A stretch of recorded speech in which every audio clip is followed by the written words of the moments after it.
The girl in the rain. The sky was heavy with clouds that morning, the kind that held back tears until they couldn't anymore. The cemetery gates creaked softly as they opened, and the gravel path glistened with last night's drizzle. It was still early, too early for most visitors, but Keanu was there. He didn't come for attention. He never did. He came with quiet footsteps and flowers in hand, the kind of man who carried stories in silence. Every year, on the same date, he visited a small grave tucked between the ancient trees. It belonged to his best friend from childhood. No fans knew about it. No paparazzi cared. It was something private, something sacred. He walked slowly, his boots brushing against the damp grass, his head lowered not out of shame, but out of respect. But today, something was different. As he rounded the bend near the far edge of the cemetery, he saw her. A young woman in a faded red waitress uniform, soaked from the rain, kneeling in front of a simple grave. Her shoulders were trembling, not from cold but from the weight of something Keanu recognized all too well. Grief. He stopped in place. He didn't want to intrude, but he couldn't walk away either. The woman reached into her purse, pulled out a paper bag, and placed a small, flattened cupcake on the grave. Then she whispered something into the ground. Keanu stepped closer. She didn't hear him, not until a gust of wind blew his scarf forward, brushing her arm. She looked up, startled, cheeks wet, eyes red. He raised his hands gently. Sorry, I didn't mean to scare you. She blinked, confused. Her gaze flicked to his face, then back to the grave. It's okay, she whispered. You can walk past. I was just leaving. But she didn't move. Keanu knelt down beside her, not touching the grave, not touching her, just near enough to show he was listening. Your mother? He asked softly. She nodded. Today's her birthday. He looked at the cupcake. It was smudged, slightly crushed, but there was a single candle pressed into the top. No flame, no lighter, just the gesture. Keanu reached into his coat pocket and pulled out a small silver lighter. He always carried it, though he hadn't smoked in years. May I? He asked. She hesitated, then nodded. He flicked the lighter. The candle caught fire, a tiny flame, flickering in the soft rain. They both stared at it. She used to love strawberry cupcakes, the girl said quietly. Even the cheap ones from the gas station. We couldn't afford the fancy kind, but she'd pretend like it was the best thing in the world. Keanu smiled gently. Mothers are good at that. She nodded again. And then her voice broke. I wish I could have done more for her, you know? The wind picked up again, brushing her wet hair across her face. Keanu reached into his coat and offered her a handkerchief. I'm sorry, she said, wiping her eyes. I must look pathetic, crying alone in a graveyard before work. He shook his head. You look like someone who loved deeply. That's never pathetic. Her hands trembled. I have to work a double shift today. I couldn't afford the morning off, but I had to come. She used to say, don't ever forget to show up for the people you love. Keanu's throat tightened. That line, it was something his friend had once said to him, almost word for word. The woman stood up, brushing the dirt from her knees. Her uniform was soaked. Her shoes were muddy, as she looked like she hadn't eaten a full meal in days. I'm sorry, she said again. Thank you for lighting the candle. She turned to walk away. But Keanu stood too. Can I walk you out? He asked. She looked surprised, then nodded. They walked side by side down the gravel path, the trees whispering in the breeze above them. The silence between them wasn't awkward. It was soft, like the silence between songs on an old record. When they reached the gate, she turned to him. Thank you again. I don't even know your name. Keanu paused, then smiled softly. Just someone who's visited too many graves. She tilted her head. That's poetic. He reached into his pocket and pulled out a card, not a business card. Something simple, handwritten. It said, if you ever need someone to talk to about her, I listen well. And a phone number. Her hands shook as she took it. What's your name? She asked again. He paused.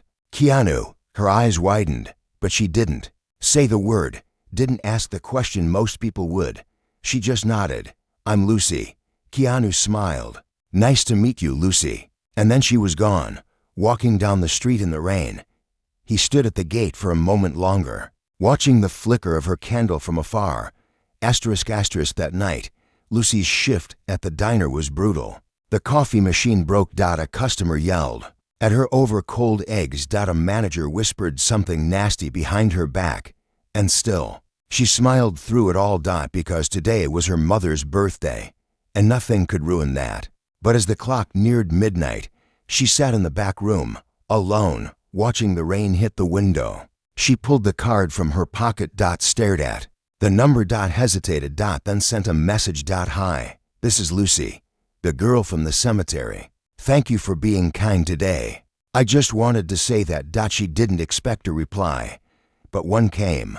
Kindness is the only thing worth sharing on a rainy day. She stared at it, and for the first time in weeks, she smiled. Asterisk asterisk. Meanwhile, Keanu sat alone in his apartment. Not luxurious, not flashy, just peaceful.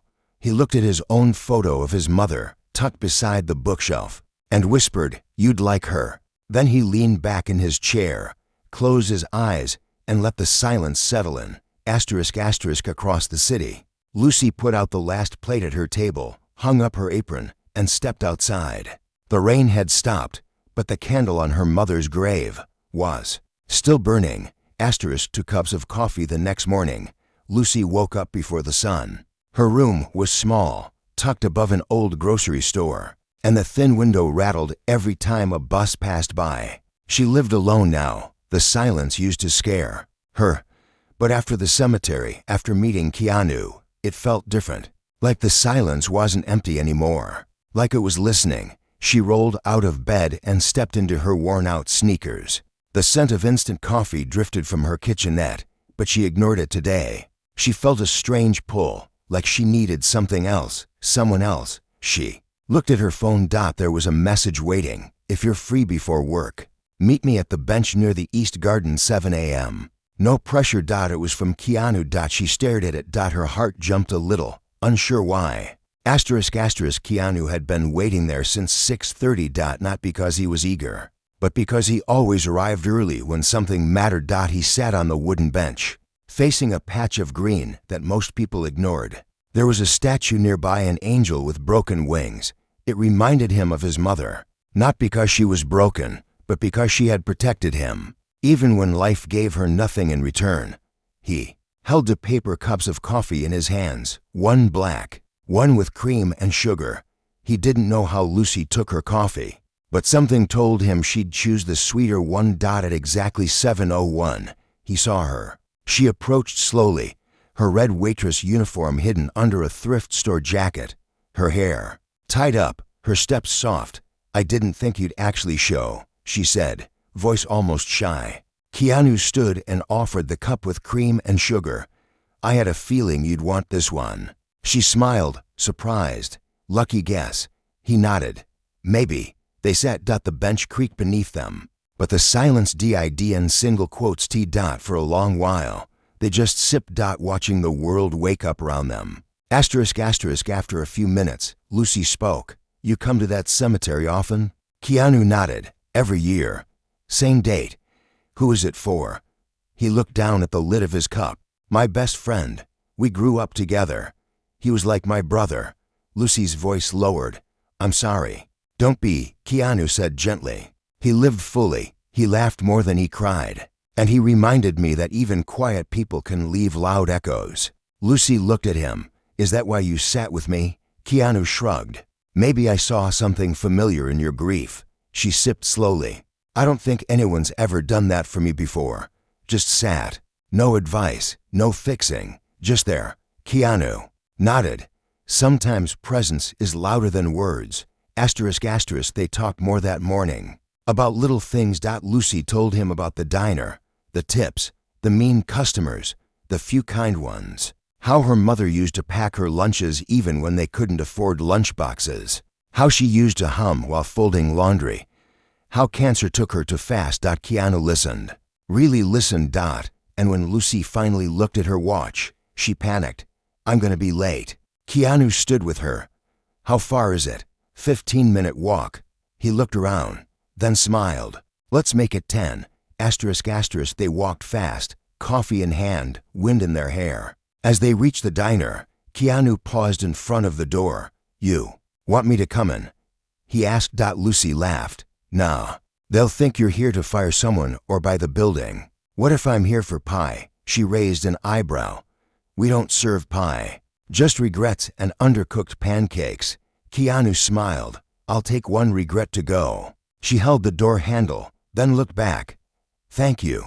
For today, again, anytime." Keanu said. She hesitated. "Can I text you again?"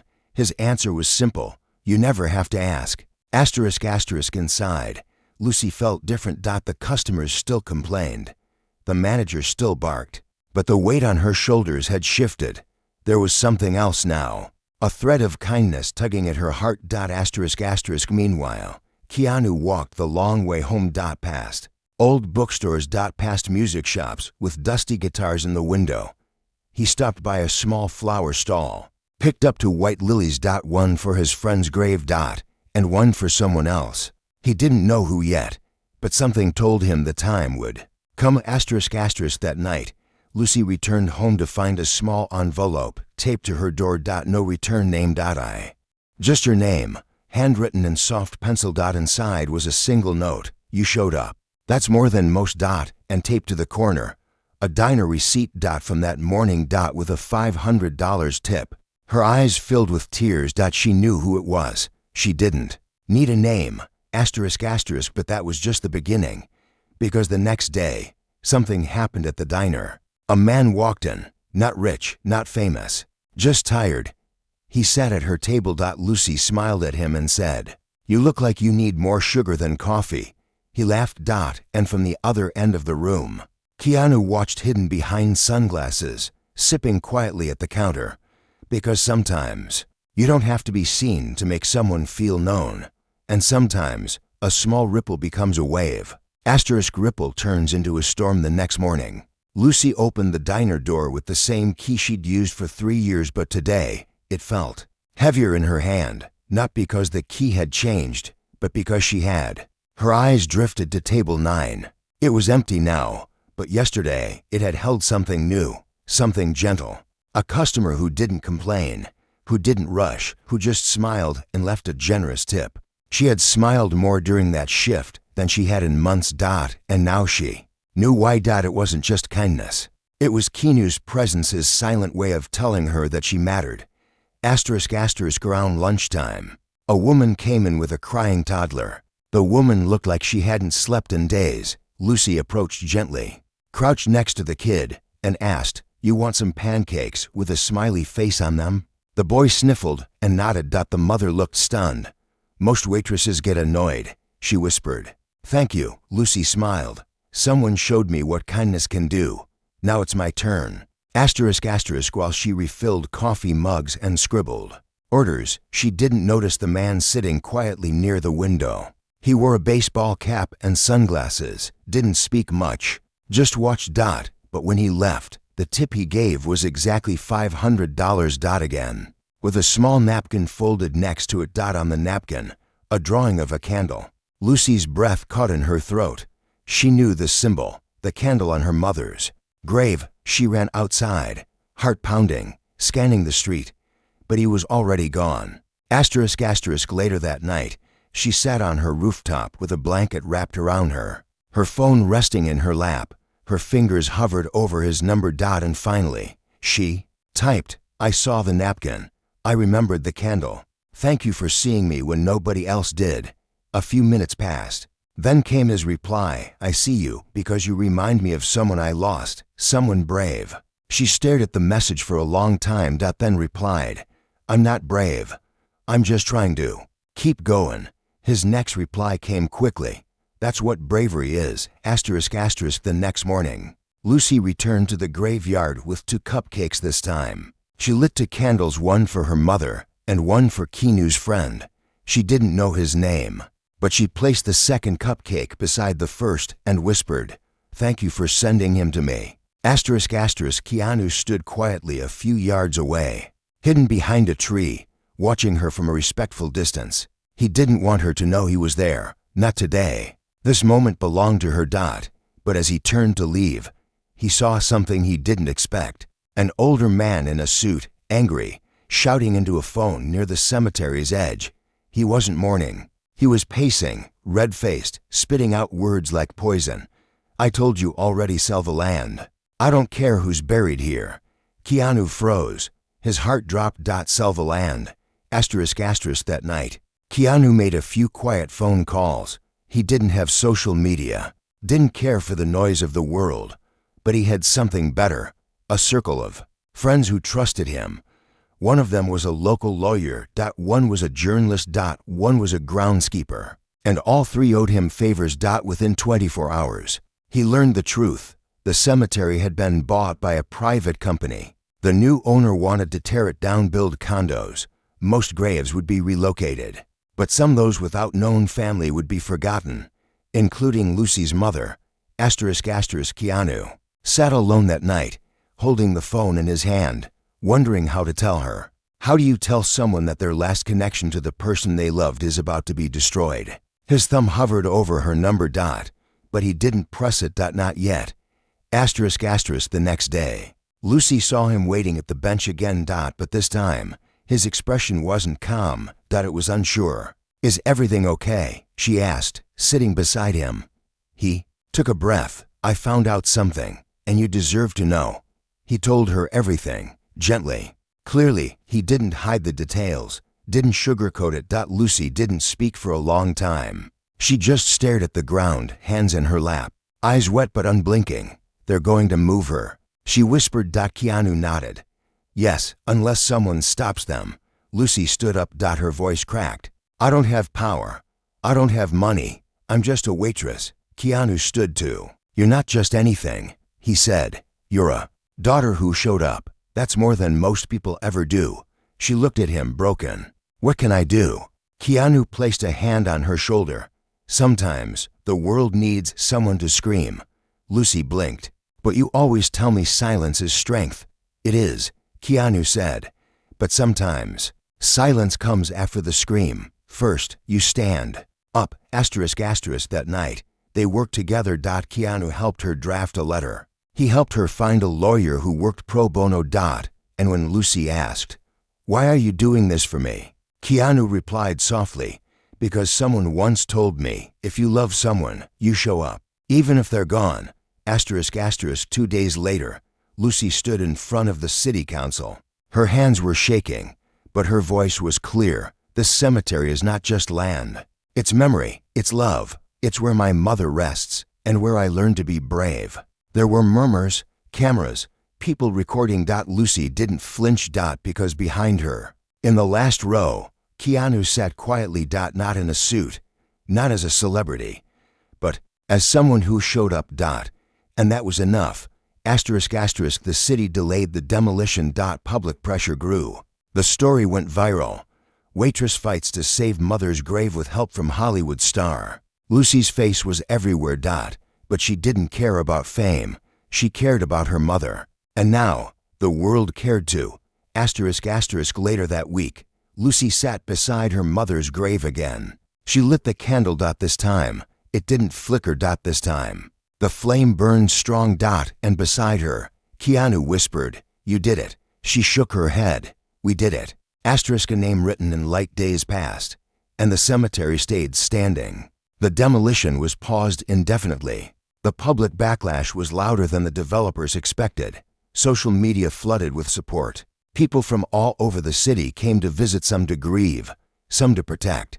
But Lucy wasn't thinking about headlines or crowds. She was thinking about her mother. On a quiet morning, she stood at the cemetery gate with a small metal plaque in her hands. It had her mother's name etched into it, along with a line she had chosen herself. She loved loudly and gave quietly. Keanu stood beside her. He held a small hammer and helped her fasten the plaque into the base of the headstone. The old stone had started to wear, and Lucy wanted something permanent, something her mother deserved. When it was done, they stood back. The wind was soft, the grass still damp with dew. Keanu looked at the plaque and nodded. She would be proud of you. Lucy didn't answer right away. Her eyes were glassy, but she smiled. I used to think being strong meant not crying, she said. But lately, I think it means letting it out when no one expects you to. Keanu looked at her and said softly, that's exactly what it Means, later that day, Lucy returned to work at the diner. But something was different. The manager who always barked orders approached her with a new tone. We've had a lot of calls, he said. People asking if this is your diner. Lucy blinked. What does that mean? It means we're busy. Busier than ever. And we'd like you to be part of our social outreach. Maybe even train. New staff. She raised an eyebrow. Me. He nodded, awkward. Yeah. You kind of saved the reputation of this place. People come and asking about the girl with the cupcake. Lucy smiled, half in disbelief. She didn't ask for fame, didn't chase attention. But the truth was, something had shifted. Not just in the world but in her. Meanwhile, Keanu found himself watching from a distance more often. He'd come to the diner now and then, sit at the far end of the counter, order something simple, coffee, maybe toast, no sunglasses, no disguise, and yet, the regulars never bothered him. Maybe it was the way he sat, or maybe it was the way Lucy always smiled when she passed his table. He didn't need to be a star here. He just needed to be present. But one night, as Lucy was locking up, a black car pulled up outside the diner.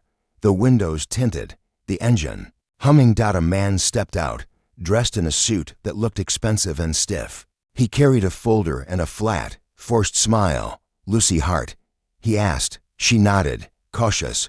I represent the real estate firm that owns the cemetery. I'm here with a final offer. Keanu stepped forward from the shadows across the street. He didn't speak yet.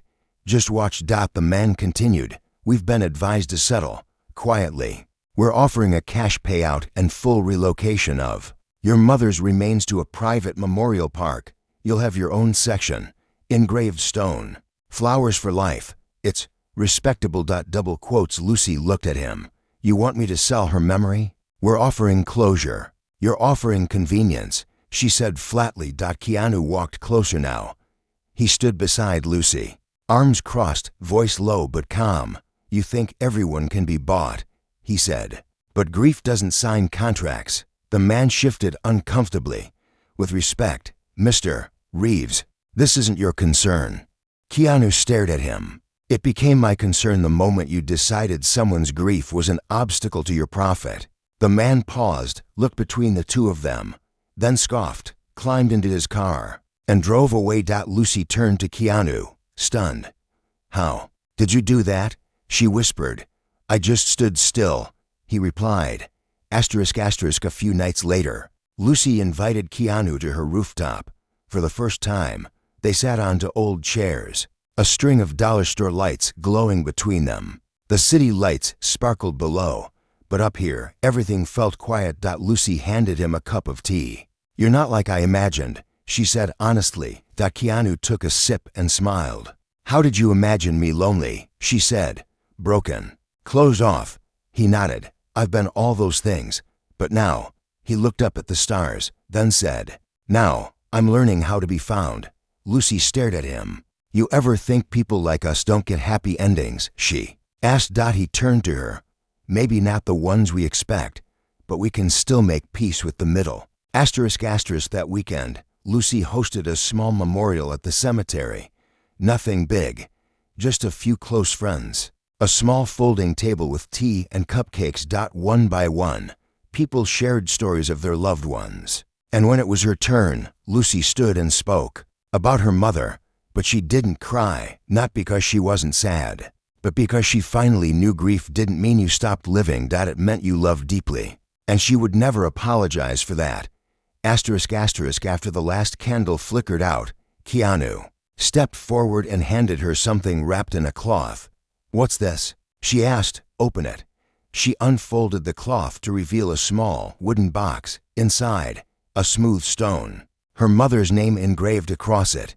Beneath that, the words, still loved, still here. Lucy's voice broke. This is beautiful.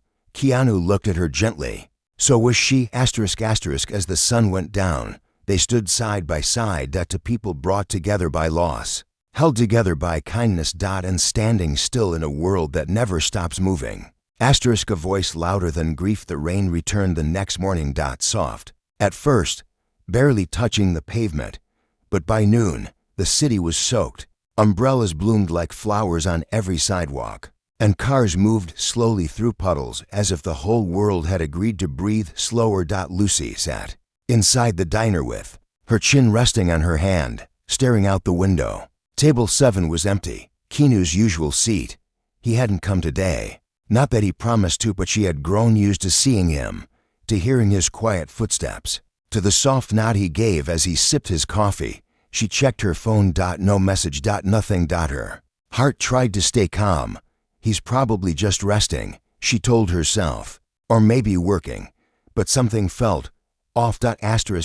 Meanwhile, on the other side of the city, Keanu was sitting alone in a courtroom. Not for a crime, not for a show. But for a battle. One no one knew he had been fighting quietly for weeks. The real estate company had filed a private appeal to override the public protest. They had used loopholes, technical language, fine print buried under stacks of legal papers. They were trying to erase the cemetery in silence. Keanu had shown up. With a quiet lawyer, a folder of signatures. And a heart full of fire.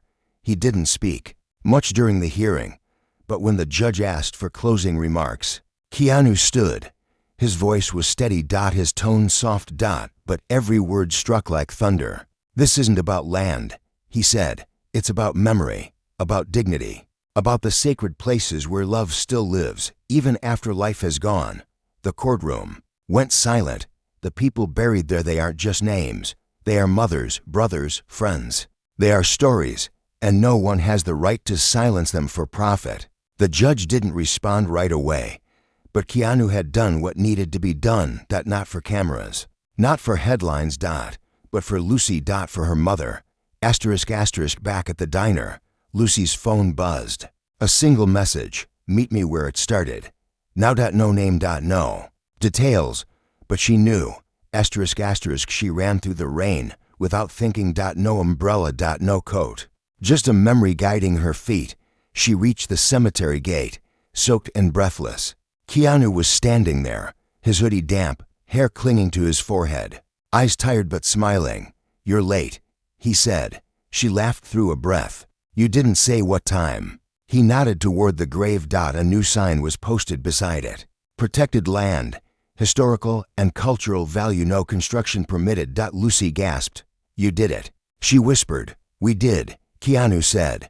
But how? I just showed up, he replied. Like you did.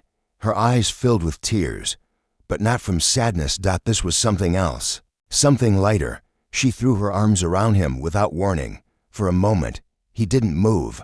Then, gently, he returned the hug. And for the first time in years, he let someone hold his silence. Afterward, they walked along the gravel path.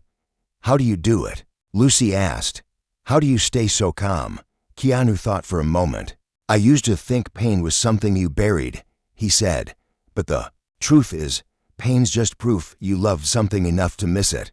Lucy nodded. And now I let it walk beside me. She smiled. You make grief sound gentle. It can be, he said, if you stop trying to fight it. That evening, the diner closed early. For the first time in years, Lucy took a night off. Keanu cooked. Nothing fancy, just grilled cheese and tomato soup. They ate on the rooftop, under a sky that was finally clear. You ever wonder why we met? Lucy asked. Keanu didn't answer right away. Then he said, maybe the people we lose send us toward the ones we need.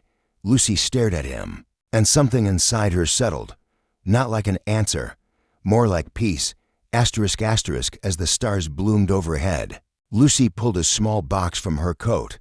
I was saving this for her next birthday, she said. Inside was a necklace. Cheap, delicate, shaped like a flame.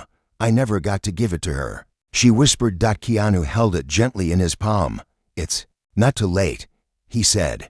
He walked down to the cemetery, Lucy beside him, and they hung the necklace on the top corner of the headstone. It sparkled under the moonlight, like her mother was smiling back.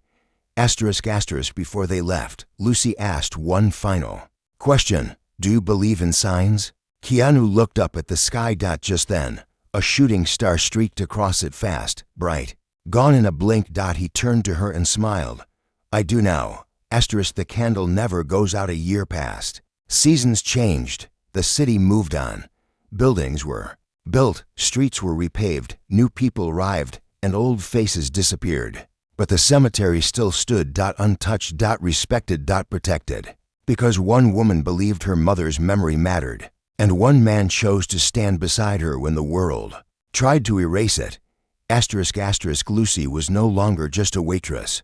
Her story had spread far beyond the walls of the diner, not because she sought attention, but because her quiet bravery lit something in others. A journalist published a piece titled "The Girl Who Saved a Graveyard," and soon, people from other cities began sharing their own stories of loss, grief, and the sacredness of memory. Keanu stayed out of the spotlight, as always. But behind the scenes, he funded the preservation of 3 more cemeteries like Lucy's.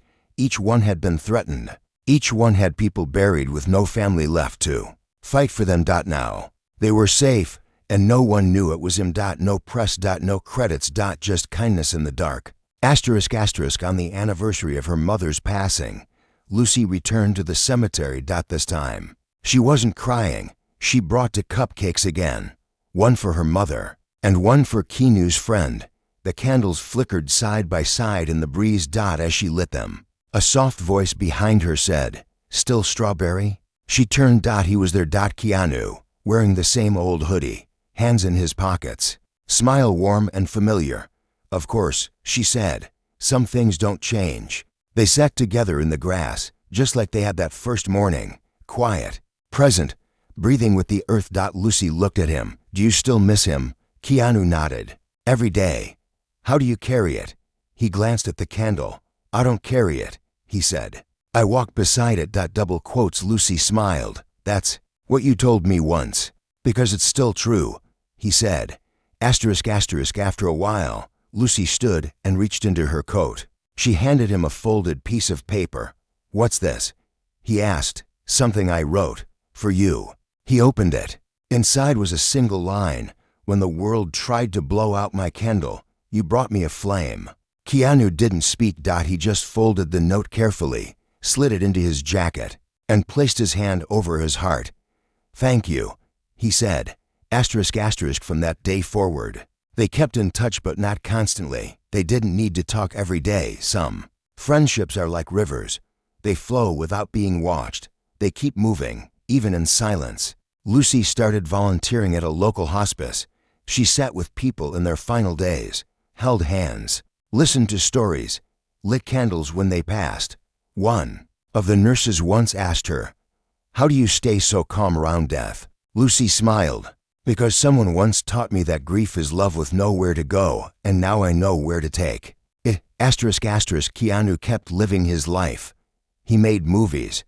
He wrote letters. He trained quietly in his small studio, moving like wind, breathing like water. But every year, without fail, he met Lucy at the cemetery. Same bench, same 2 cupcakes. Same soft smile. One spring evening, Lucy arrived early. She waited with the cupcakes, the lighter, and a small bouquet of wildflowers. The sun dipped low. Minutes passed. Then an hour.